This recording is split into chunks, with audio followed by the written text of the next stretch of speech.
व्यास परिवार, director Lalit ji sir, Ram रतन जी sir, जुगल जी sir, हमारे अन्य अध्यापकगण और आप सभी छोटे भाइयों बहनों का बहुत बहुत धन्यवाद अर्पित करना चाहता हूं कि आपने मेरे सम्मान में और मेरी सफलता में, इस खुशी में अपनी सहभागिता जोड़कर मेरी खुशी को चौगुना किया है और मुझे यहाँ एक अवसर दिया है इतने यंग और एस्पिरेशनल माइंड से मिलने के लिए।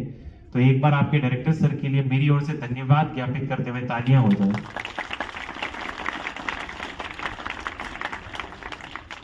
अक्सर आज मुझे जैसे सर ने बोला यहाँ बुलाया कि आप सबने सुना होगा आरएएस परीक्षा पास की है। अक्सर हम सुनते रहते हैं आरएएस आईएएस।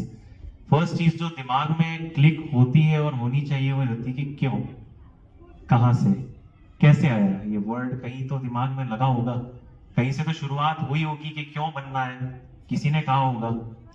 ये शुरुआत तभी हो गई थी जब शायद जितनी मुझे एवरेज एज नजर आ रही है उससे भी मैं छोटा था। शायद मैं 4 वर्ष का होऊंगा तभी मेरे पिता, जो नाथद्वारा में एक सामाजिक बहुत ही अच्छे सोशल वर्कर थे, नाथद्वारा में एजुकेशन के लिए उन्होंने बहुत काम किया है, पर आसपास समाज में और परिवार में जब वो देखते थे कि काम तो बहुत हो रहा है पर उसका आउटपुट कुछ नहीं मिल रहा। आउटपुट कैसे मिलेगा जब हमारे आसपास के क्षेत्र और समाज के बच्चे शिक्षा न सिर्फ ग्रहण करेंगे बट एज एन आउटपुट अच्छी पोजीशंस पर जाकर उन्हें गौरवान्वित महसूस करवाएंगे। तो मुझे बचपन से एक शब्द सुनने को मिलता था, वो कहते थे कि मैं अपने बच्चे को एक अधिकारी बनाऊंगा। क्योंकि आज से 20 साल पहले और आज भी जब आप कुछ बदलने के लिए कुछ करना चाहते हैं तो आपके पास अधिकार होना चाहिए, अथॉरिटी होनी चाहिए। और अथॉरिटी, अधिकार जब आप ग्रहण करते हैं तो अधिकारी बनते हैं, कुछ बदलने की पोजीशन में आते हैं। तो ये शब्द मैं बचपन से सुनता था कि मुझे आरएएस करना है, आईएएस करना है। जो मूल्य और आदर्श थे मेरे पिताजी के, मुझे उन पर चलना है। हालांकि 2001 में बहुत जल्दी उनका साथ हमसे छूट गया, पर मेरी मदर जो थी उन्होंने एज ए चैलेंज इसे एक्सेप्ट किया। मेरी एजुकेशन जो विद्या निकेतन माध्यमिक विद्यालय से शुरू हुई, मेरी मदर ने एक उंगली पकड़कर एक एक पद पर मुझे आगे चलाया।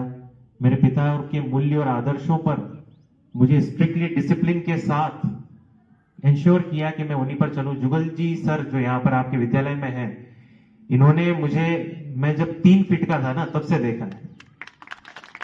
एक बहुत भावुक क्षण भी है कि विद्या निकेतन के अध्यापक मेरे सामने यहाँ बैठे हैं। मुकेश जी वैरागी सर जो आपके विद्यालय में है, वो भी मुझे बचपन से जानते हैं, उन्होंने मुझे पढ़ाया है। तो मेरी मदर का जो डिसिप्लिन था मेरे ऊपर के आपको एजुकेशन से अलग नहीं हटना है, और आप सिर्फ अलग नहीं हटना है, आपको इंश्योर करना है कि एजुकेशन में आप बहुत अच्छा करें। बचपन से ट्यूशन लगाना हो, रिसोर्सेज अवेलेबल कराना हो, चीजें अवेलेबल कराना हो। आप एज ए पेरेंट आप अपने माता पिता की भी ओर देखेंगे तो आपको एक ही चीज पता चलेगी कि वो आपके लिए पैसा खर्च कर सकते हैं, रिसोर्सेज अवेलेबल करा सकते हैं, पर at the end of the day ये आपकी जिम्मेदारी है कि आप उसको फ्रूटफुल रिजल्ट में बदलें।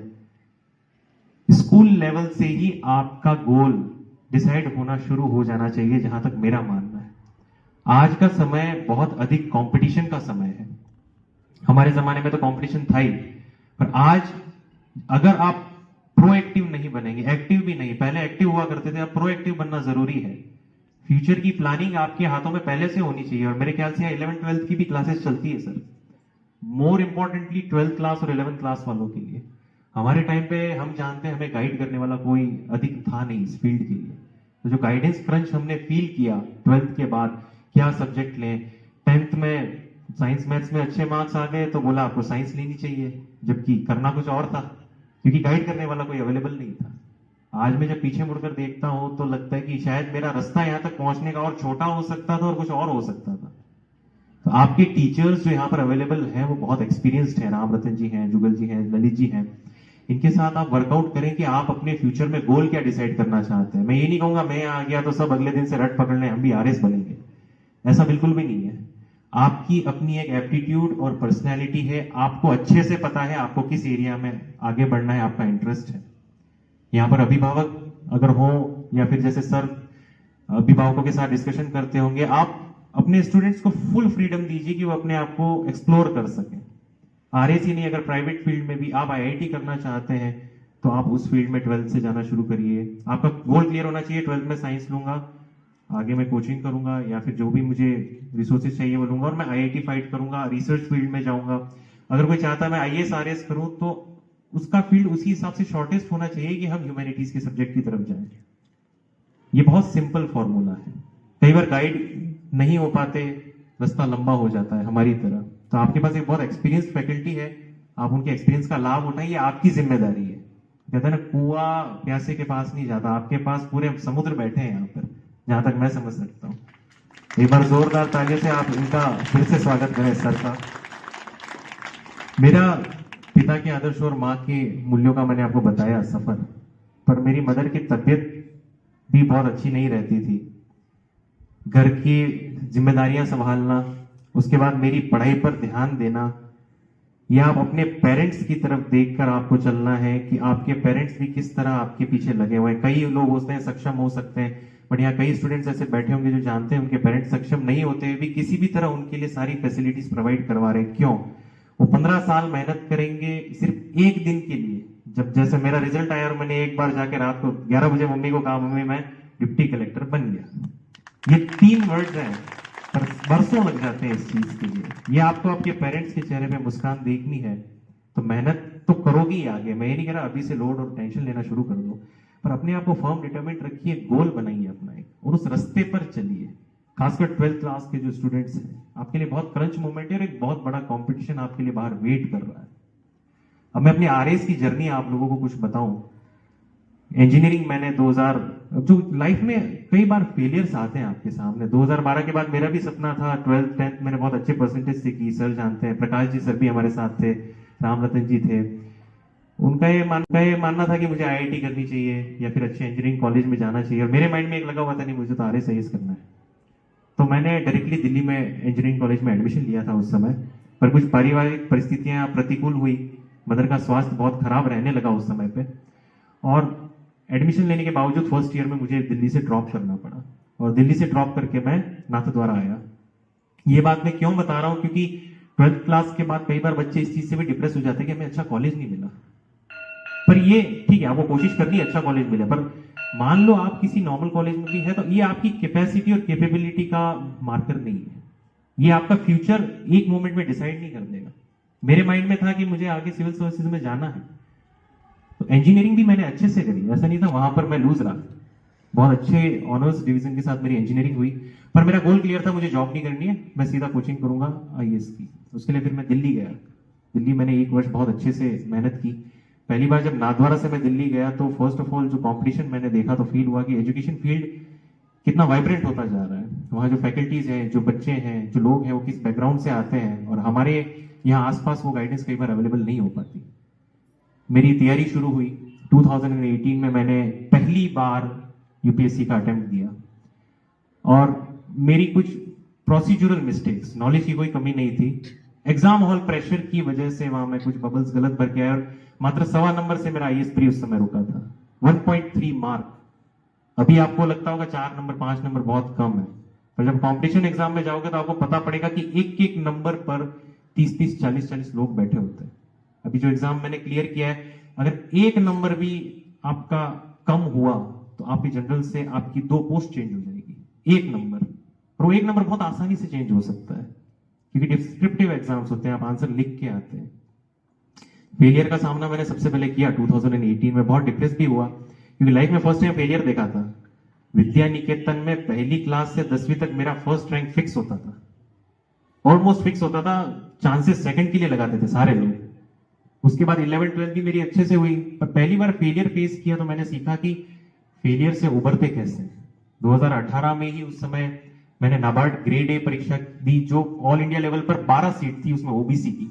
मेरी कोई प्लानिंग नहीं थी वो एग्जाम देने की, पर चूंकि बाकी तैयारी इतनी अच्छी थी कि मैं उसका इंटरव्यू बॉम्बे देकर आया था, जिसमें ऑल इंडिया लेवल पर सिर्फ 12 सीट्स अवेलेबल थी। फेलियर था, पर मेरा कॉन्फिडेंस बूस्ट अप हुआ। कई बार जब आप हायर गोल्स को अचीव करने के लिए हायर मार्क रखते हैं और आप गिरते भी हैं तो बाकी लोगों से ऊपर गिरेंगे, जहां बाकी लोगों की सक्सेस रुक चुकी होगी। 2018 में आरएएस की भर्ती आई, उस समय फिर मैंने फिर से कोशिश की, प्री क्लियर हुआ, मेंस क्लियर हुआ, इंटरव्यू में बैठा।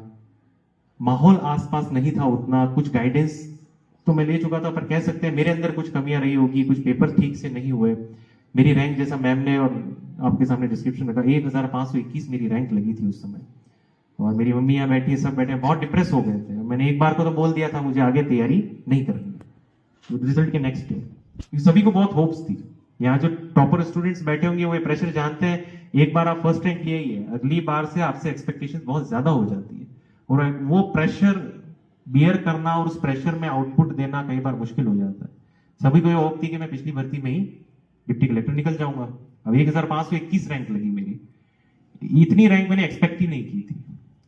अब हुआ क्या, कई लोग होते हैं संस्थाओं को कोसने लगेंगे, आरोप प्रत्यारोप शुरू कर देंगे कि नहीं आरपीएससी में ही कमी थी, वहां पर पेपर चेक सही से नहीं हुआ, प्रोफेसर ने ऐसा किया होगा, इंटरव्यू में ये हुआ होगा, वो हुआ होगा। ये 5-7 दिन आप दिमाग में चलता है, उदास रहते हैं।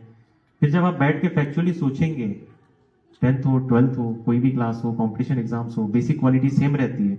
आप बैठकर जब आप एनालाइज करेंगे कि क्या गलतियां आपने की थी, तो धीरे धीरे चीजें निकल कर आएगी। गलतियां हमें एकदम से नजर नहीं आती। जब आप चीजों को तोड़ना शुरू करोगे, एक एग्जाम के अंदर आपका परसेंटेज क्यूमुलेटिव होता है, पर आप जैसे जैसे उसको तोड़ोगे कि नहीं मेरे 80% ही बने, क्यों बने, मैं उसको तोड़ता हूँ। हिंदी है उसमें कम आए क्या, सामाजिक में कम आए, मैथ्स में कम आए, अच्छा उसमें कम आए तो और कहाँ किस सेक्शन में कम आए, चीजों को तोड़ना शुरू करिए। जितना आप डीपली चीजों को ब्रेक डाउन करेंगे उतना आपको नजर आने लगेगा सतह पर कि आपकी कमियां कहाँ हैं। और 2018 में फिर मैंने सोच लिया था कि इन कमियों को मुझे पूरा करना है, और अगर ये कमियां मैंने पहले पूरी की होती तो शायद मैं इस समय तक कहीं पे चुनाव करवा रहा होता, एसडीएम होता ऑलरेडी। 2018 में मैंने 21 में फिर से भर्ती आई रिजल्ट की, फिर से मैंने तैयारी शुरू की, और इस बार मैंने प्लान अपना पहले से प्रिपेयर कर लिया पूरा।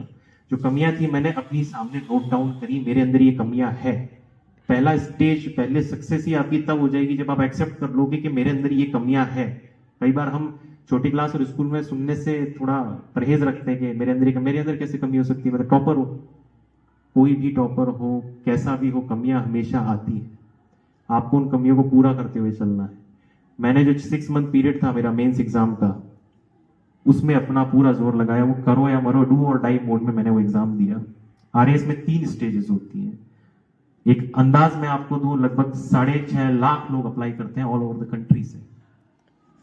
उनमें से प्रीलिम एग्जाम में बैठते हैं 0.5% या 70%, 60%। 6.5 लाख ने अप्लाई किया तो बैठेंगे 3 लाख 4 लाख लोग, क्योंकि कई लोग सिर्फ शौक के लिए फॉर्म भर देते हैं। प्रिलिमिनरी एग्जाम क्लियर करेंगे 3 लाख में से 20,000 लोग। ऑब्जेक्टिव होता है आप एबीसीडी ऑप्शंस भर के आते हैं सिर्फ। 20,000 लोग जो प्रीलिम क्लियर करेंगे वो मेन एग्जाम में बैठेंगे, जहां 2 दिन में आपको 12 घंटे लगातार लिखना है। 4 पेपर्स होते हैं। उन पेपर्स में 20,000 लोग जो बैठेंगे वहां से क्लियर करेंगे इंटरव्यू के लिए 2,000 लोग। 2,000 लोगों ने हमने अभी साक्षात्कार दिया था, जो फाइनल स्टेज होती है आरएस एग्जाम की। उन 2,000 लोगों में से जो फाइनल रिजल्ट अभी 17 नवंबर को डिक्लेयर हुआ, उसमें सक्सेसफुल होंगे 1,000 लोग। वो 1,000 लोग ऐसा नहीं सारे लोग आरएस बन जाएंगे। एग्जाम का नाम आरएस नहीं है एक्चुअल में। एग्जाम का नाम होता है सिविल सर्विसेज एग्जाम, या जैसे हम बोलते हैं Rajasthan state and subordinate services. इसमें स्टेट सर्विसेज भी होती है जिन्हें हम गजेटेड ऑफिसर्स बोलते हैं, और सबऑर्डिनेट अलाइड सर्विसेज भी होती है। स्टेट सर्विसेज के अंदर जो सर्विसेज हैं उसमें सबसे टॉप पर आती है राजस्थान एडमिनिस्ट्रेटिव सर्विस, राजस्थान प्रशासनिक सेवा। इसके बाद पुलिस सेवा आती है, अकाउंट सेवा आती है, जो अलग अलग विभाग होते हैं जैसे रसद सेवा, फूड इंस्पेक्टर सेवा, ट्रांसपोर्ट सेवाएं। तो आरएस एग्जाम इसलिए बोलते हैं क्योंकि प्राइम सर्विस आरएस नजर आती है सबको। जो 1000 व्यक्ति मैंने बताया आपको साक्षात्कार के बाद सफल हुए, उसमें से एसडीएम बनेंगे टोटल 75। उस 75 में भी फिर रिजर्वेशन ब्रेकअप होता है। आपकी कैटेगरी तक आते आते सीट बचेगी 15-20। तो आप देखिए शुरुआत कहां से हुई थी, 6.5 लाख फॉर्म भरने से। लगभग 3 लाख लोग एग्जाम प्रोसेस में इंक्लूड हुए, और आपके हाथ में आपको कम्पीट करना है। अगर एक ही बार में मोक्ष लेना है तो वो 15 सीट है, वरना आप फिर रिपीट करते हैं रैंक इंप्रूव करने के लिए। तो मैंने ये होप रख के पढ़ाई नहीं की थी कि मैं सीधा टॉप करूंगा। मेरे मन में ये था बस मुझे अपनी कमियां पूरी करनी है, दिन रात एक करना है। मेंस एग्जाम के टाइम मेरे मदर भी बहुत परेशान रह गए, तू खुद तो बैठ जाता है कमरे में, मेरे को कहीं आने जाने नहीं देता तेरी वजह से। क्योंकि ये भी मेरी इससे बंधे हुए थे एक तरीके से। मेरा संघर्ष जो था वो इनके संघर्ष के ऊपर पूरा चल रहा था। फिर जब 6 महीने मैंने पूरी प्रिपरेशन की, आवर्स नहीं गिने कभी, बस कमरा था, मैं था, किताबें थी, बाहर इतना पता पड़ता था। अब सुबह हो गई, दैनिक कार्य हो रहे, नित्य कर्म हो रहे, दोपहर हो गई, शाम हो गई, रात हो गई। 4, 5 या 6 महीने सितंबर 2021 से लेके मार्च 2022 तक मेरा ये रूटीन चलता था। आवर्स कभी काउंट नहीं किए, सिर्फ पढ़ना है और अपनी कमियां पूरी करनी है। हिंदी में मेरे 2018 में ग्रामर अच्छी नहीं हुई थी क्योंकि मैं यूपीसी की तैयारी कर रहा था। मैंने उस एक किताब को हिंदी की 8 बार रट डाला। मैंने कहा इस बार छोड़ूंगा ही नहीं इसको मैं। इसी ने मुझे फेल करवाया। साइंस का स्टूडेंट होते हुए साइंस के पेपर में कुछ कमी रह गई थी, तो साइंस का स्टूडेंट होते हुए जो कमी रही उसे मैंने पूरा किया। आंसर राइटिंग में मुझे जो इंप्रूवमेंट्स करने थे वो मैंने किए। उसका रिजल्ट क्या हुआ, जब मेन एग्जाम मेरा उदयपुर चेटक सर्कल पे सेंटर आया था फतेह स्कूल में, मैं जब एग्जाम देके बाहर निकला तो मेरे को कॉन्फिडेंस था इस बार खाली हाथ तो नहीं जाएंगे, इस बार कुछ अच्छा होगा। क्योंकि कॉम्पिटिटिव एग्जाम्स में कई बार आप अपनी कैपेसिटी जानते हैं पर बाकी लोगों की नहीं जानते, पोस्ट है लिमिटेड, पर आपको इतना कॉन्फिडेंस हो जाएगा अच्छी तैयारी में कि मुझे इस बार कुछ ना कुछ हाथ आएगा। इंटरव्यू हुआ, इंटरव्यू बहुत अच्छा हुआ, और जिस दिन रिजल्ट आने वाला था उस दिन मेरे साथी मुझसे पूछ रहे थे कि टेंशन नहीं हो रही है क्या। मैंने कहा पता नहीं, पर टेंशन हो नहीं रही है इतनी। तो उन्होंने कहा या तो तेरा पेपर बहुत खराब हुआ है, होना नहीं है सिलेक्शन, या फिर कुछ बहुत ही तगड़ा हुआ है। मैंने कहा जो भी हुआ है 2-3 घंटे में पता चल जाएगा। लगभग 10:30 बजे रिजल्ट आने वाला था। बहुत उस समय प्रेशर बिल्डअप होना शुरू हो जाता है। रात को हमें पता रहता है रिजल्ट आने वाला है आधे घंटे के अंदर। 10:30 बजे के बाद जब टाइमलाइन पूरी हुई तो एक वक्त हमने सोचा रिजल्ट नहीं आएगा, शायद अब लेट हो चुका है। 11 बजे अचानक मेरे मिस कॉल्स बढ़ने लगे, फोन पे फोन आने लगे, मैसेजेस आने लग गए, और अचानक से रिजल्ट आया। और रोल नंबर जब डालने शुरू करते हैं ना 6 डिजिट, तो तब हाथ कांपते हैं, क्योंकि एक गुब्बारा होता है ना जैसे बबल उठता है ऊपर। आपकी मेरी 4-5 साल की मेहनत है और वो एक बबल 1 सेकंड में फूट जाएगा, और वो रिजल्ट 1 सेकंड में वो पीडीएफ खुलता है 200 किलोबाइट का, जो 5 साल की मेहनत को आपके बता देगा। वो पीडीएफ खुला, रोल नंबर डाले, ब्रैकेट में नजर आया 11। एक बार तो मेरे को खुद को विश्वास नहीं हुआ। मैंने कहा 11। मैंने अपने रोल नंबर 10 दोस्तों को दिए। मैंने कहा आप सब मुझे अपनी रैंक बताएं मेरी। उन्होंने ग्रुप में लिखना शुरू किया 11 11 11 11। फिर मैं उठ के सीधा मम्मी के पास गया। मैंने मम्मी को जगाया, ये सो रहे थे, इनको बोल दिया था बाद में आएगा मैं बता दूंगा, आप टेंशन मत लो। उठाते ही मैंने सिर्फ इतना बोला, मम्मी मैं एसडीएम बन गया। ये शायद मम्मी मैं एसडीएम बन गया 4 वर्ड्स का सबसे बेस्ट मैसेज है जो शायद अपने जीवन में इनको दिया होगा मैंने। उसके बाद जो खुशी है एक पेरेंट की, और जो गुरु यहाँ बैठे हैं जिन्होंने मुझे पढ़ाया भी है, मैं आगे चर्चा करूंगा उस बारे में, वो अतुलनीय है। आप ही समझिए सिर्फ आपकी सफलता नहीं है। अगर मैं फर्स्ट डायरेक्ट आरएस नाथद्वारा से बन रहा हूं तो मुझे देखकर मेरे समाज और आसपास के न जाने कितने लोगों को कॉन्फिडेंस मिलेगा। यही पास के इंजीनियरिंग कॉलेज से मैंने इंजीनियरिंग की थी, मुझे सम्मानित किया गया। वो दो जो मेरे दोस्त साथ में एक बाइक पे जाते थे वो कार में मुझे लेके गए, और वहां पर बोला कि ये हमारे साथ एक टिफिन में खाना खाता था, हम एक बाइक पे रोज आते जाते थे, इसने कर लिया। देखो एक कॉन्फिडेंस बूस्टअप होता है आपके पास से कि ये हमारे आसपास के हैं, ये कर सकते हैं तो हम भी कर सकते हैं। रास्ता आप लोगों को चलना है। कुछ बेसिक चीजें हैं जो मैं आप लोगों के साथ शेयर करना चाहता हूं, जो कंपटीशन एग्जाम में आपको बहुत लाभप्रद साबित होगी। मेरा एक ही फॉर्मूला है, मैं आपको कुछ पी गिनाऊंगा। अगर वो पी आपने जीवन में किसी भी चीज में बांध लिए, आरएस की बात नहीं है, तो आपको सफल होने से कोई नहीं रोक सकता। फेलियर्स भी नहीं। फेलियर्स मैंने आपको अपने भी गिनाए, उनसे उभरना पड़ता है। पहली चीज है हारना और हार मान लेना। हारना बुरी बात नहीं है, आप छोटी क्लासों में भी हारोगे, पर हार मान लेना बुरी बात है। अगर आपने मन में हार मान ली तो आप अपना नुकसान कर रहे हो। सेकंड चीज, पहला भी है आपकी प्लानिंग। खासकर जो 12th क्लास से निकलेंगे बच्चे, आप बिना प्लानिंग के आज के समय में आगे नहीं बढ़ सकते। आपके साथ दौड़ने वाले आपसे 10 कदम आगे हैं, उनको आप फ्यूचर का सब पता है। मेरी प्लानिंग ऐसी होती थी, जुलाई में मैंने तैयारी शुरू की है, मैं फरवरी के तीसरे सप्ताह में क्या सब्जेक्ट पढ़ रहा हूंगा वो मुझे पता होता था। प्लानिंग का मतलब है मैं आज आपसे पूछूं जनवरी के 2nd वीक में आप क्या कर रहे होंगे, आपको पता। बोर्ड एंड की नेक्स्ट चीज है वो आती है आपके टाइम, रिसोर्सेज और एनर्जी स्पेंड करता है, पर प्लानिंग अकॉर्डिंग आपको स्टार्ट नहीं है। प्रिपरेशन के बाद जो फेज आता है वो आता है प्रैक्टिस का। आप प्लान करेंगे, प्रिपेयर करेंगे, फिर 3rd पी में आप प्रैक्टिस करेंगे, अपने आप को टेस्ट करेंगे। आपके लेवल पे प्री बोर्ड्स होती होगी, टेस्ट सीरीज होती है जैसे हमारे, उससे आप अपने आप को एनालाइज करते हैं। प्लान, प्रिपेयर, प्रैक्टिस के बाद आती है परफॉर्मेंस आपकी। परफॉर्मेंस के बारे में मैं सिर्फ इतना कहूंगा कि आप साल भर मेहनत कर लीजिए, जैसे हमारे साथ होता है। कई लोग 10-10 साल से पढ़ रहे हैं, उनको ये भी याद है कि किस किताब के पेज पे क्या लिखा हुआ है, फिर भी एग्जाम क्लियर नहीं होता। 2 साल की उनकी मेहनत, वो जो आरएस का मेंस एग्जाम जब हम लिखने जाते हैं, अगर उस दिन उनका कॉन्फिडेंस लो है, उस दिन अगर वो क्वेश्चन वो नहीं कर पाए, कॉन्फिडेंस लूज कर गए, सही से अटेम्प्ट नहीं कर पाए, तो सारी मेहनत वेस्ट है। आपका एग्जाम का दिन आपका लाइफ का बेस्ट डे जाना चाहिए, भले आप कितने भी बेहतरीन स्कॉलर क्यों ना हो। प्लानिंग, प्रिपरेशन, प्रैक्टिस, पर आपको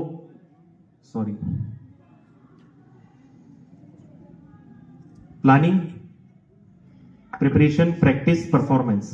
इसके बाद पांचवा पी जो आपका आता है वो आता है परसिवरेंस, आपकी दृढ़ निश्चय की क्षमता। क्योंकि ये चारों करने के बाद भी कहीं ना कहीं आपको फेलियर देखने पड़ेंगे और वो इस प्रोसेस का पार्ट है। वहां आपकी परसिवरेंस, पांचवा पी काम आएगा। अगर ये पांचों पी आपने सही रख लिए तो छठा पी पार्टी अपने आप करोगे। और अगर ये 6 पी आपने संभाल लिए तो 7वें पी आपके पेरेंट्स, उनसे ज्यादा खुश इस दुनिया में कोई नहीं होगा। ये मेरा 7 पी फॉर्मूला है, आप लाइफ की किसी भी फील्ड में लगाइए। ये 7 बेसिक क्वालिटीज आपको हर समय करनी पड़ेगी। और मैं आपको विश्वास दिला रहा हूं, अगर आप अच्छे से मेहनत करेंगे तो भगवान भी आपका साथ देंगे। मैं पिछली बार सोच रहा था 1521 रैंक लगी कि नहीं 5 नंबर और मिलते हैं, मेरे को थोड़ा कुछ इंस्पेक्टर की पोस्ट मिल जाती, एलाइड मिल जाती। उस समय अनएम्प्लॉयड था मैं, एक थॉट था कि नहीं कुछ भी मिल जाता। आज मुझे लगता है कि जो हुआ अच्छा हुआ था, क्योंकि अगर मैं उस समय कोई एलाइड पोस्ट लेके बैठ जाता, मैं वापस तैयारी शुरू नहीं कर पाता उतनी स्ट्रेंथ से।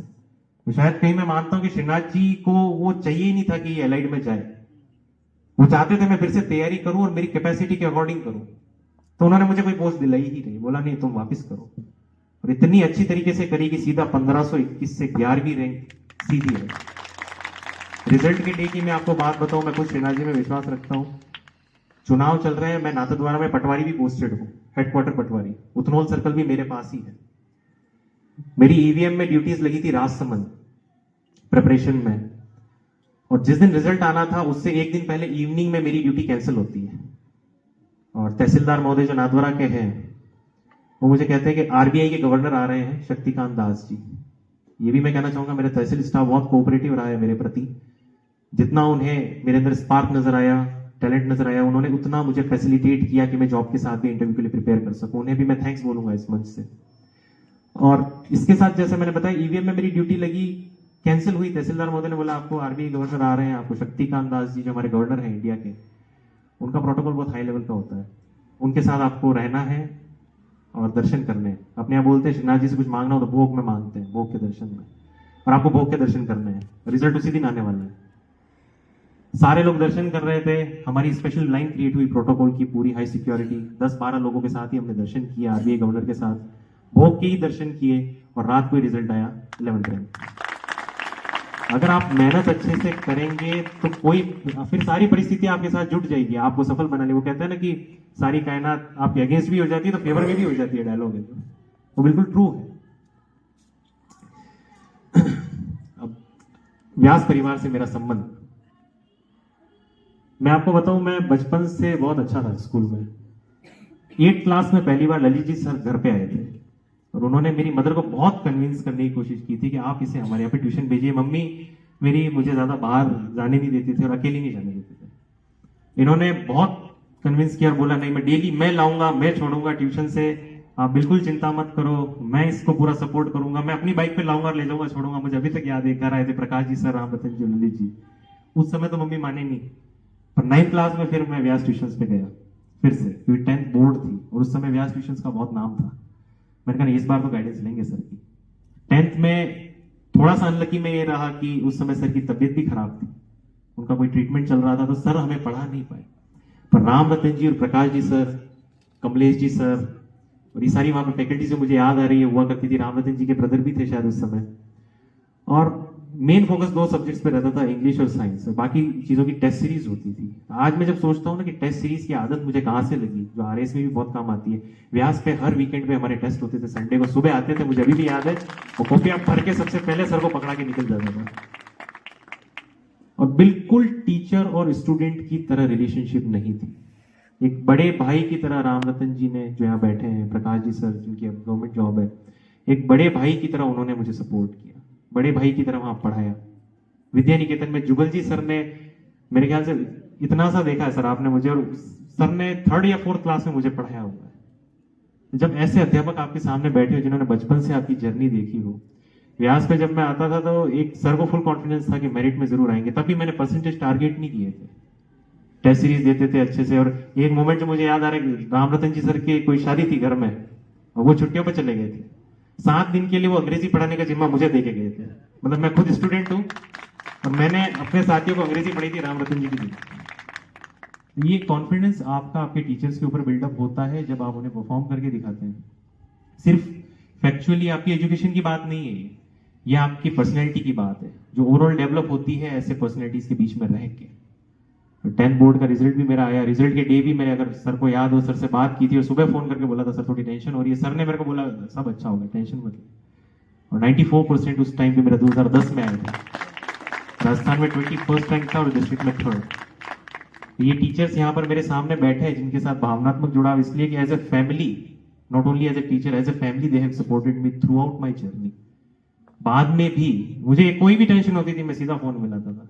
प्रकाश जी यहाँ पे नहीं है, 12th मैंने श्री जी से की, मीडियम का कंफ्यूजन हो रहा था, मैंने वहीं बैठे बैठे फोन मिलाया, सर मेरे को टेंशन हो रहा है, मीडियम क्या लूं मैं। कहते हैं ना, क्विक रिस्पॉन्स पे अवेलेबिलिटी हमारे पास थी। और मैं बहुत फिर से तालियां आप इनके लिए बजाएं कि हमें ऐसे गार्जियन ही नहीं, ऐसे गुरु हमारे लिए थे और आज भी है। और आज भी इतने खुश दिख रहे हैं, इसीलिए दिख रहे हैं क्योंकि एक पर्सनल टच मेरे साथ इनका इस लेवल पर रहा है। बहुत ज्यादा समय नहीं लूंगा, बहुत ज्यादा लंबा हो जाएगा, बहुत जर्नीज है। मैं आता रहूंगा स्कूल में, सर के सानिध्य में आप लोगों से और जुड़ता रहूंगा। किसी को भी किसी प्रकार की नीड हो जो मेरे फील्ड में आना चाहता है, मैं फोर्स नहीं करूंगा, आपकी एप्टीट्यूड के अकॉर्डिंग सर के थ्रू मुझसे कांटेक्ट कर सकते हैं, मैं हमेशा अवेलेबल रहूंगा।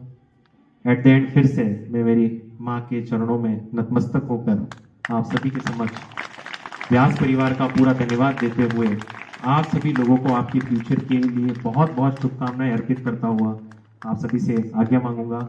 बहुत बहुत धन्यवाद।